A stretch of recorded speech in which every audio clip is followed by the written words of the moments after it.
श्री कृष्ण कहते हैं कि मनुष्य का भाग्य उसी क्षण लिखा जाता है जब वह अपने कर्मों का चयन करता है। भाग्य कोई पहले से तय की गई लिपि नहीं है, बल्कि यह हमारे विचारों, निर्णयों और कर्मों का परिणाम है। गीता में श्री कृष्ण स्पष्ट करते हैं कि हर व्यक्ति अपने कर्मों के अनुसार अपना भविष्य स्वयं बनाता है। यदि कोई व्यक्ति परिश्रम, निष्ठा और सच्चाई के मार्ग पर चलता है तो उसका भाग्य भी वैसा ही उज्जवल होगा। भाग्य को लेकर आलस्य में पड़े रहना मूर्खता है, क्योंकि ईश्वर भी उसी का साथ देते हैं जो स्वयं अपने जीवन को संवारने के लिए प्रयासरत रहता है। जो व्यक्ति अपने कर्मों के प्रति जागरूक होता है और अपने विचारों को सकारात्मक रखता है, उसका भाग्य भी उसी अनुरूप आकार लेता है। श्री कृष्ण हमें यह सिखाते हैं कि भाग्य कोई बाहरी शक्ति नहीं है, बल्कि यह हमारी आंतरिक शक्ति, संकल्प और मेहनत का ही प्रतिबिंब है। इसलिए यदि जीवन में बदलाव चाहिए तो पहले अपने कर्मों को सुधारना होगा। यही सच्ची भाग्यवादिता है। श्री कृष्ण ये भी कहते हैं कि मनुष्य का भाग्य केवल परिस्थितियों का खेल नहीं है, बल्कि यह उसकी मानसिकता और आत्मविश्वास पर भी निर्भर करता है। यदि कोई व्यक्ति स्वयं को कमज़ोर मान लेता है और अपने प्रयासों में विश्वास नहीं रखता, तो वह अपने ही भाग्य को सीमित कर देता है। लेकिन जो व्यक्ति अपने लक्ष्य के प्रति अडिग रहता है, धैर्य रखता है और निरंतर प्रयास करता है, उसका भाग्य स्वयं उसके पक्ष में कार्य करने लगता है। श्री कृष्ण हमें यह भी सिखाते हैं कि केवल कर्म करना पर्याप्त नहीं है, बल्कि कर्म को श्रेष्ठ भावना और समर्पण के साथ करना आवश्यक है। जब मनुष्य निष्काम भाव से कर्म करता है और फल की चिंता किए बिना अपने कर्तव्यों का पालन करता है, तब उसका भाग्य भी स्वर्णिम बन जाता है। कठिनाइयाँ और चुनौतियाँ जीवन का हिस्सा हैं, लेकिन जो व्यक्ति धैर्य और समर्पण के साथ आगे बढ़ता है, वही अपने भाग्य को सफलता और आनंद में परिवर्तित कर सकता है। इसीलिए श्री कृष्ण हमें यही संदेश देते हैं कि भाग्य कोई पूर्व निर्धारित लिपि नहीं है जिसे बदला नहीं जा सकता। ये हमारे संकल्प, मेहनत और सोच से आकार लेता है। जो व्यक्ति अपने कर्मों में विश्वास रखता है और सतत प्रयास करता है, वह न केवल अपने भाग्य को बदल सकता है, बल्कि अपने जीवन को भी उच्चतम स्तर तक पहुंचा सकता है। श्री कृष्ण हमें यह भी सिखाते हैं कि सच्चा भाग्य वही होता है जो हमारी आत्मा की शक्ति और हमारे संकल्प से निर्मित होता है। यदि कोई व्यक्ति ये मानकर बैठ जाए कि उसका भाग्य पहले से तय है और वह उसमें कोई बदलाव नहीं कर सकता, तो वह अपनी संभावनाओं को स्वयं ही सीमित कर लेता है। लेकिन जो व्यक्ति स्वयं पर विश्वास रखता है, कर्म के मार्ग पर चलता है और अपने प्रयासों से आगे बढ़ने की ठान लेता है, उसके लिए कोई भी लक्ष्य असंभव नहीं होता। कई बार जीवन में ऐसे क्षण आते हैं जब हमें लगता है कि हमारी मेहनत व्यर्थ जा रही है या परिणाम हमारी आशा के अनुरूप नहीं आ रहे। ऐसे समय में श्री कृष्ण हमें धैर्य और विश्वास रखने की प्रेरणा देते हैं।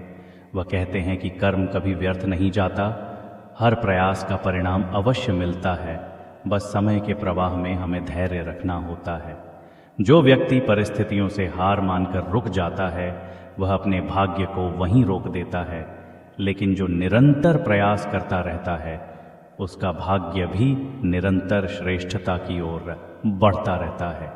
इसके अलावा श्री कृष्ण हमें यह भी सिखाते हैं कि केवल बाहरी प्रयास ही नहीं, बल्कि आंतरिक शुद्धता और सकारात्मक सोच भी हमारे भाग्य को प्रभावित करती है।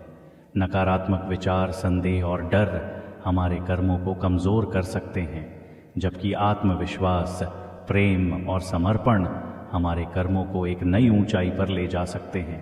इसलिए जो व्यक्ति अपने विचारों को शुद्ध रखता है, सद्गुणों का पालन करता है और निष्काम भाव से कर्म करता है, उसका भाग्य भी सदैव उसका साथ देता है और उसे जीवन में सफलता और आनंद की ओर ले जाता है। श्री कृष्ण का ये संदेश हमें प्रेरित करता है कि हम अपने भाग्य के निर्माता स्वयं हैं।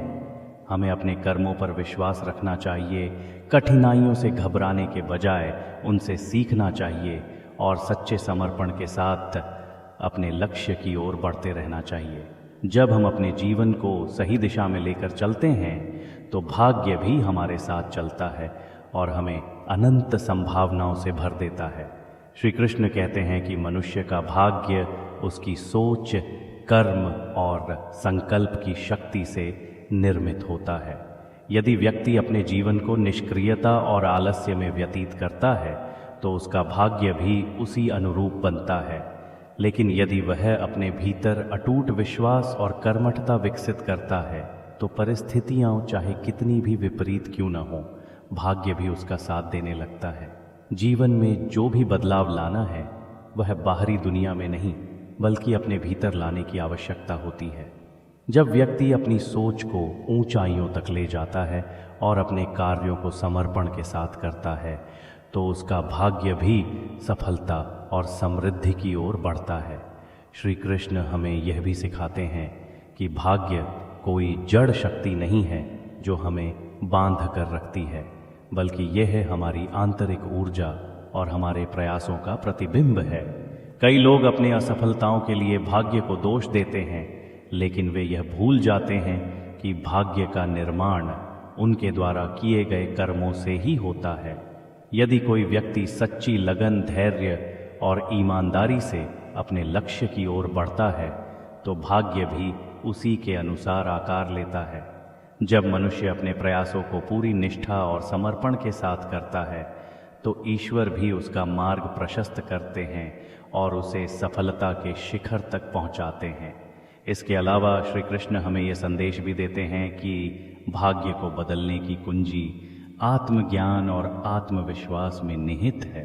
जब व्यक्ति अपने भीतर की शक्ति को पहचान लेता है और अपने कर्मों को धर्म, सत्य और समर्पण के साथ जोड़ लेता है तो उसका जीवन एक नई दिशा में प्रवाहित होने लगता है।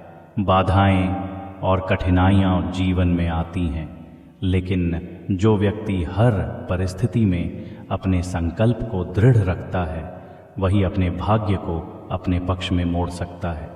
भाग्य कोई पहले से तयशुदा कहानी नहीं है, बल्कि यह हमारे कर्मों की कलम से लिखा जाने वाला ग्रंथ है जिसे हम स्वयं संवार सकते हैं। श्री कृष्ण का यह अमर संदेश हमें प्रेरित करता है कि हम अपने कर्मों को सर्वोच्च मानें और अपने भीतर के असीम संभावनाओं को पहचानें।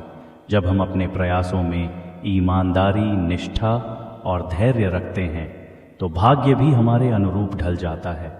इसलिए स्वयं पर विश्वास करें, सच्चे कर्म के मार्ग पर चलें और अपने जीवन को सफलता, शांति और समृद्धि से भर दें।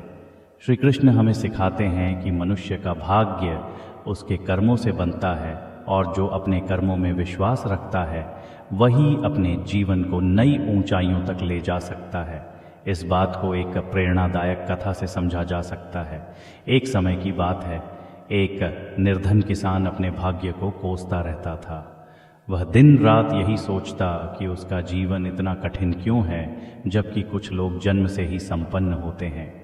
एक दिन वह एक संत के पास गया और उनसे अपने भाग्य के बारे में पूछा। संत ने मुस्कुराते हुए उसे एक छोटा सा बीज दिया और कहा, इसे अपने खेत में लगाओ और इसकी देखभाल करो। किसान ने अनमने भाव से बीज को खेत में बो दिया, लेकिन जैसे जैसे वह बीज अंकुरित हुआ, किसान को उसमें रुचि आने लगी। वह रोज उसे पानी देता, खरपतवार हटाता और उसकी रक्षा करता। धीरे धीरे वह पौधा बड़ा होकर एक विशाल वृक्ष बन गया जो मीठे फल देने लगा। उन फलों को बेचकर किसान संपन्न होने लगा और उसका जीवन बदल गया। तब वह संत फिर से उसके गांव आए।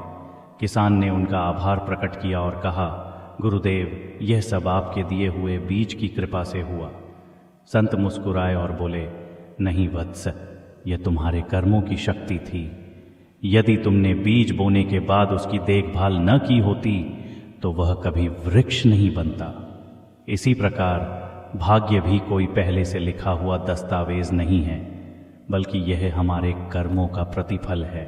इस कथा से हमें यह सीख मिलती है कि भाग्य हमारे अपने हाथ में होता है। यदि हम निराशा में डूबे रहें और कर्म न करें तो कुछ भी नहीं बदलता। लेकिन यदि हम विश्वास और परिश्रम के साथ आगे बढ़ते हैं तो हमारा भाग्य भी उसी के अनुरूप आकार लेता है। श्री कृष्ण यही सिखाते हैं कि अपने कर्मों पर ध्यान दो, क्योंकि वही तुम्हारे भाग्य का निर्माण करेंगे।